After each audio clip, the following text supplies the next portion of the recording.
वेश्या शब्द का अर्थ क्या होता है? एक अर्थ तो है चरित्रहीन स्त्री के रूप में वेश्या शब्द का वर्णन मिलता है कि 4 से अधिक पुरुषों से जिसने रमण किया हो उसको वेश्या की संज्ञा शास्त्र में दी गई है। किंतु वेश्या का एक अर्थ पण्यवधू भी होता है।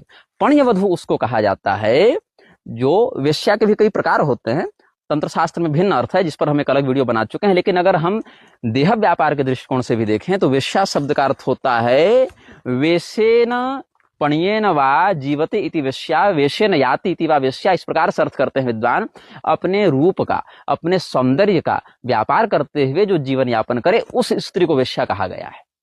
और सुन लो, शास्त्रों में वेश्या शब्द का पर्याय अप्सरा को भी बताया गया। आप दत्त पुराण में वासुदेवानंद जी का देखें, आप वासुदेवानंद स्वामी जी ने क्या लिखा है, समुद्र मंथन में वेश्याएं प्रकट हुई हैं। तो वेश्या का अर्थ वहां स्वर वेश्या, स्वर वेश्या कहते हैं। स्वर वेश्या शब्द बहुत प्रसिद्ध है अप्सराओं के लिए।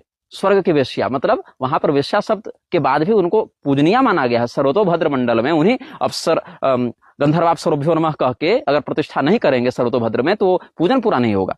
तो स्वर वेश्या जो हैं उर्वशी, उनका दर्शन करने से मित्रावरुण का जो तेजस्खलन हुआ था उससे घड़े से 10 संतान उत्पन्न हुई थी। अगस्त जी हैं, वशिष्ठ जी हैं, वाल्मीकि जी हैं, दक्ष का भी पुनर्जन्म एक प्रकार से कल्पांतर से बताते हैं। तो 10 संतान वहां से हुई है। तो वशिष्ठ जी का एक जन्म मानसी सृष्टि में ब्रह्मा जी के माध्यम से हुआ और एक आड़ी बक युद्ध में वो पक्षी के रूप में आए थे। पुनश्च वशिष्ठ जी का जन्म और वाल्मीकि जी का भी बाद में, अगस्त जी का भी उसी मित्रावरुण के तेज से युक्त घड़े से हुआ था जो उर्वशी के कारण उनका स्खलन हुआ था। तो वहां पर उनको वेश्यापुत्र औपाधिक रूप से कह दिया गया।